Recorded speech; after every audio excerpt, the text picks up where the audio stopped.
तो दोस्तों, आज हम आपको ले चलेंगे उत्तराखंड के केदारनाथ और बद्रीनाथ धाम की यात्रा पर। आज तारीख है 19 जनवरी और इन धामों में भारी बर्फबारी हो रही है। अभी इस बर्फ के माहौल में साधु अकेले गुफाओं में, मंदिरों में और झोपड़ियों में तपस्या कर रहे हैं। तो यह जानना दिलचस्प है कि इतनी ठंड और कठिनाइयों के बीच साधु कैसे जीवित रहते हैं और ध्यान करते हैं। तो हम इस वीडियो में जानेंगे बर्फबारी के बीच साधुओं का जीवन, उनके भोजन, रहन सहन और दिनचर्या, मानसिक और शारीरिक कठिनाइयों के बावजूद उनकी तपस्या का रहस्य। तो चलिए शुरू करते हैं इस हिमालय की कठिन तपस्या की यात्रा से। तो जनवरी के इस महीने में केदारनाथ और बद्रीनाथ धाम का तापमान अक्सर -10 डिग्री सेल्सियस से -20 डिग्री सेल्सियस तक गिर जाता है। भारी बर्फबारी के कारण रास्ते बंद हो जाते हैं और हवा इतनी ठंडी होती है कि त्वचा जलन जैसी स्थिति महसूस कर सकती है। लेकिन साधु इस वातावरण के लिए पूर्व तैयारी करते हैं। वे मोटे ऊनी वस्त्र पहनते हैं जो शरीर की गर्मी बनाए रखते हैं। अपने आसपास की जगह को बर्फ और हवा से बचाने के लिए हल्की झोपड़ियां या गुफाएं ढूंढते हैं। उनके पास सूखे लकड़ी, गुड़ और कुछ सूखे अनाज हमेशा जमा रहते हैं। साधु कहते हैं हिमालय की ठंडक शरीर को परखती है, लेकिन तपस्या की आग हमें जीवित रखती है। साधुओं का जीवन अत्यंत अनुशासित और सरल होता है।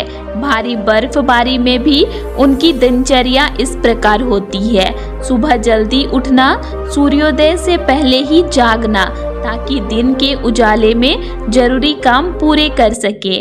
ध्यान और प्रार्थना, बर्फीली हवा में घंटों तक बैठकर मंत्र जाप करना। स्नान और शुद्धिकरण, बर्फीले पानी का हल्की धारा में स्नान करना। भोजन साधारण होता है, गुड़, सूखे मेवे, जौ या गेहूं की रोटियां, गर्म पानी या हल्का सूप। साधु बताते हैं कि साधना और अनुशासन ही उन्हें कठिन बर्फीली ठंड में जीवित रखता है। केदारनाथ और बद्रीनाथ में कई साधु बर्फ के समय गुफाओं में रहते हैं। गुफा की दीवारें बर्फ और ठंडी हवा से सुरक्षा देती है। गुफा में साधु छोटे अलाव और लकड़ी का प्रयोग करते हैं। रात के समय शरीर की गर्मी बचाने के लिए सादा कपड़ा और ध्यान मुख्य साधन होते हैं। गुफा की सीमित जगह में वे घंटों तक ध्यान और जप करते हैं। कई साधु कहते हैं गुफा हमारे लिए मंदिर भी है और घर भी। यहाँ कठिनाइयाँ हमारे तप को बढ़ाती है। भारी बर्फबारी और ठंडा मौसम स्वास्थ्य के लिए खतरा बन सकता है। साधु इस चुनौती से निपटने के लिए विशेष उपाय करते हैं। हाथ पैर की मालिश करके रक्त संचार बनाए रखते हैं। हल्का व्यायाम और योग, अलाव और गर्म पानी का नियमित सेवन करना। वे ठंड को अपने साधना का हिस्सा मानते हैं।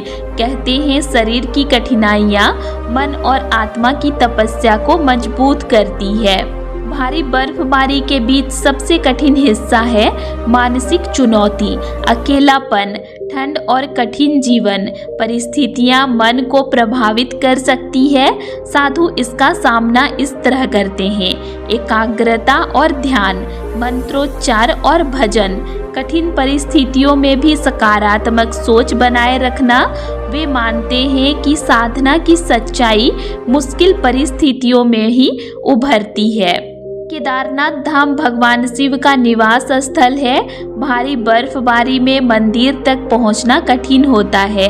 साधु गुफाओं और झोपड़ियों में ही शिव की उपासना करते हैं। मंत्रोच्चार, भजन और ध्यान उनका मुख्य कार्य होता है। अलाव और साधारण भोजन उन्हें जीवन दे रहा होता है।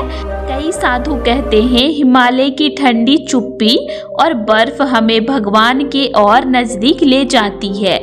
और बद्रीनाथ धाम भगवान विष्णु का स्थान है। यहाँ के साधु मुख्यतः भक्त और सेवा भाव वाले होते हैं। तीर्थयात्रियों की सहायता करना उनका कर्तव्य है। बर्फबारी में भी वे गुप्त स्थलों में भजन और ध्यान करते हैं। भोजन और आग के साधन सीमित होते हैं, लेकिन आध्यात्मिक ऊर्जा उन्हें जीवित रखती है। वे कहते हैं, भारी बर्फ में सेवा और तपस्या दोनों ही हमारी आत्मा को मजबूत करते हैं। तो साधु जीवन अत्यंत कठोर है, लेकिन यही कठिनाइयाँ उन्हें आध्यात्मिक शक्ति देती है। उनका रहस्य है अनुशासन, साधना और मानसिक शक्ति। बर्फ और ठंड उनके तप को बढ़ाती है। वे कहते हैं कि हिमालय के ठंडे मौसम में तपस्या सबसे शुद्ध होती है। साधु यह भी मानते हैं कि मन की शक्ति शरीर की सीमाओं से बड़ी होती है। भारी बर्फबारी में साधु केवल ठंड से ही नहीं, बल्कि सुरक्षा और भोजन की कमी जैसी चुनौतियों से भी जूझते हैं। तेज बर्फीली हवाएं और भूस्खलन के खतरे हमेशा मौजूद रहते हैं। साधु मौसम की निगरानी करके ही गुफाओं या मंदिर के आसपास रहते हैं। उनका ध्यान शारीरिक सुरक्षा और मानसिक शांति दोनों पर होता है।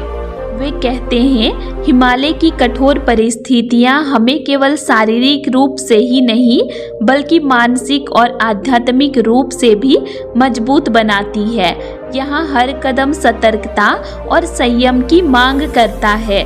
साधु अपनी तपस्या में इस खतरे को भी स्वीकार करते हैं। भारी बर्फबारी में भोजन उपलब्ध होना कठिन होता है। साधु इसका सामना इस प्रकार करते हैं। उनके पास हमेशा सूखे मेवे, गुड़, जौ या गेहूं के छोटे अनाज होते हैं। भोजन सरल, गर्म और ऊर्जा देने वाला होता है। कभी कभी वे बर्फ में जमा पानी का उपयोग कर गर्म चाय या हल्का सूप बनाते हैं। भोजन केवल शरीर को जीवित रखने का साधन नहीं, बल्कि ध्यान और तपस्या के लिए ऊर्जा का स्रोत भी है। साधु कहते हैं, भोजन में सादगी हमें आत्मा की ओर केंद्रित करती है। भारी बर्फबारी में साधु भीड़ से दूर रहते हुए कभी कभी छोटे समूह या अकेले यात्रियों से मिलते हैं। वे आध्यात्मिक ज्ञान और भक्ति का मार्गदर्शन देते हैं। उनके शब्दों में सरलता और गहराई होती है। यात्रियों को कठिन मौसम में सुरक्षा मार्ग और आध्यात्मिक शिक्षा भी देते हैं। यहाँ तक कि भयंकर बर्फबारी में भी साधु का संदेश एक ही है, सहनशीलता, धैर्य और भक्ति ही जीवन की सच्ची शक्ति है। भारी बर्फबारी में साधुओं का दिनचर्या विशेष रूप से साधना और मानसिक अनुशासन पर केंद्रित होता है। प्रातःकाल सूर्योदय से पहले उठकर ध्यान और प्रार्थना करना, मंत्रों का जाप और योग, दिन भर एकांत में सोच और आत्मनिरीक्षण। साधु कहते हैं, बर्फ की चुप्पी, ठंड और अकेलेपन ही हमारे ध्यान का सबसे बड़ा शिक्षक है। उनकी साधना केवल शारीरिक तपस्या नहीं, यह मानसिक और आध्यात्मिक शुद्धि का माध्यम है। भारी बर्फबारी उनके जीवन में एक चुनौती नहीं, बल्कि एक अवसर है ईश्वर के निकट पहुंचने का। तो आज हमने देखा कि केदारनाथ और बद्रीनाथ में भारी बर्फबारी के बीच साधु कैसे जीवन यापन और तपस्या करते हैं। उन्होंने हमें सिखाया कि कठिन परिस्थितियां आत्मा की शक्ति बढ़ाती है। साधु अनुशासन, धैर्य और मानसिक शक्ति का उदाहरण है। गुफाओं, झोपड़ियों और मंदिरों में उनकी तपस्या हमें यह दिखाती है कि साधना का वास्तविक अर्थ कठिनाइयों में झलकता है। बर्फ, ठंड और कठिनाइयाँ केवल बाहरी बाधाएं हैं। सच्ची तपस्या मन और आत्मा के भीतर होती है। साधु हमें याद दिलाते हैं कि जीवन में चुनौतियां हमारी आध्यात्मिक यात्रा का हिस्सा है। इस भारी बर्फबारी के बावजूद केदारनाथ और बद्रीनाथ के साधु अड़िग, शांत और ध्यान मग्न रहते हैं। उनकी यह यात्रा हमें सिखाती है कि सहनशीलता, भक्ति और तपस्या जीवन को अर्थपूर्ण बनाते हैं। तो चलिए हम भी अपने जीवन के कठिन परिस्थितियों का सामना धैर्य, अनुशासन और आध्यात्मिक शक्ति के साथ करें। तो दोस्तों आज के लिए इतना ही, और आप लोगों को मेरा आज का इन्फॉर्मेशन कैसे लगा ये मुझे कमेंट करके ज़रूर बताइएगा। और वीडियो अच्छा लगा तो वीडियो को लाइक कीजिएगा और साथ ही चैनल को सब्सक्राइब भी ज़रूर कर लीजिएगा। और अगर आप लोगों को केदारनाथ धाम से रिलेटेड और भी वीडियोज़ देखने हैं तो मेरे चैनल में अपलोड हैं, आप उनको भी देख सकते हैं। तो चलिए फिर मिलते हैं एक नई वीडियो के साथ। Thanks for watching.